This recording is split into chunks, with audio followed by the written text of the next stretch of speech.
Proses penurunan Al-Quran ada 3 tahapan. Yang pertama, dari Allah diturunkan ke Lauhul Mahfuz. Yang kedua, dari Lauhul Mahfuz diturunkan ke Baitul Izzah atau langit bumi secara munajaman atau sekaligus. Yang ketiga, dari Baitul Izzah, dari langit bumi tersebut diturunkan kepada Nabi Muhammad secara berangsur-angsur melalui malaikat Jibril. Kemudian untuk periode kodifikasi Al-Quran itu juga ada tiga periode. Yang pertama pada masa Nabi Muhammad, di mana pada masa itu Al-Quran masih ditulis di bebatuan, pelepah kurma, tulang belulang dan lain sebagainya. Kemudian pada masa kedua atau periode kedua itu ada pada masa Abu Bakar, yang mana pada masa Abu Bakar ini karena terjadinya perang yang mamah tersebut yang mengakibatkan banyak para hafid yang gugur, sehingga hal itu menjadi kegelisahan Umar, dan Umar inilah yang mengusulkan kepada Abu Bakar untuk memushafkan Al-Quran tersebut. Nah, pada yang ketiga pada periode Utsman bin Affan, di mana pada periode ini terjadi perpecahan di kalangan umat Islam, sehingga perpecahan di kalangan umat Islam yang mana terdapat perbedaan qiraat, sehingga hal itu terdapat pemikiran dari Utsman sendiri untuk membukukan atau mengumpulkan mushaf-mushaf Al-Quran tersebut, sehingga yang kita kenal sekarang ini mushaf Utsman yang kita pakai sekarang, seperti itu. Pengertian asbabun nuzul adalah peristiwa atau kejadian yang melatar belakangi turunnya Al-Quran, atau biasa kita sebut dengan konteks histori penurunan Al-Quran.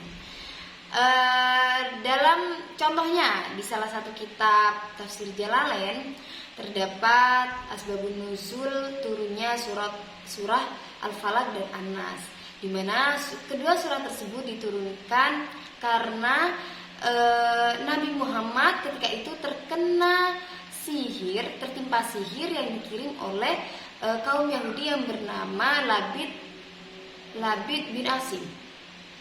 Nah, ketika itu akhirnya turunlah kedua ayat tersebut, surat Al-Falaq dan An-Nas. Allah memerintahkan kepada Nabi Muhammad untuk membaca kedua surat tersebut agar terlepas dari sihir yang dikirimkan oleh Labid bin Asim. Munasabah Al-Quran adalah korelasi atau hubungan atau keterkaitan antara satu ayat dengan ayat yang lain, baik sebelum atau sesudahnya. Bisa juga surat satu dengan surat yang lain, baik sebelum atau sesudahnya. Contohnya ada pada surat Al-Fatihah ayat Alhamdulillahirrabbilalamin arrahmanirrahim maliki yaumiddin iyyaka na'budu wa iyyaka nasta'in ihdinas siratal mustaqim. Nah, di situ memiliki arti berilah kami petunjuk. Nah, pada ayat ini, di surat Al-Fatihah ini berkaitan dengan surat Al-Baqarah ayat kedua, yang mana jawabannya adalah Alif Lam Mim dzalikal kitabul la raiba fi. Kitab itu yang tidak ada keraguan di dalamnya. Jadi ihdinas siratal mustaqim, berilah kami petunjuk yang lurus. Petunjuk bagaimana? Dzalikal kitabul la raiba fi. Kitab itu yang tidak ada keraguan di dalamnya. Ada 3 perspektif definisi Makkiyah dan Madaniyah. Yang pertama, dilihat dari perspektif waktu, yaitu kita melihat dari masa hijrah. Kalau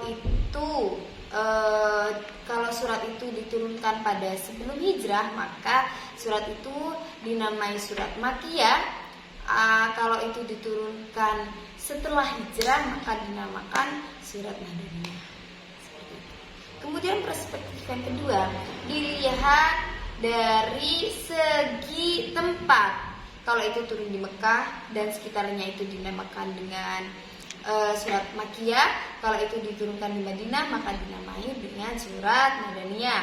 Kemudian yang ketiga dilihat dari perspektif khitabnya atau lawan bicara. Kalau ketika itu Nabi Muhammad lawan bicaranya adalah orang-orang Mekah, ahlu Mekah, maka surat tersebut dinamai surat Makkiyah. Kalau lawan bicara Nabi Muhammad ketika itu orang-orang Madinah, maka dinamai surat Madaniyah. Hikmah yang bisa kita ambil dari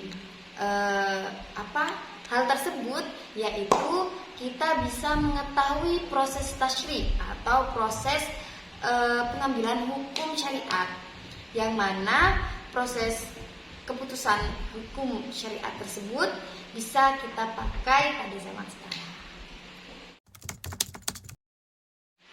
Ada 3 perbedaan pendapat terkait makna atau definisi ayat muhkamat dan mutasyabihat.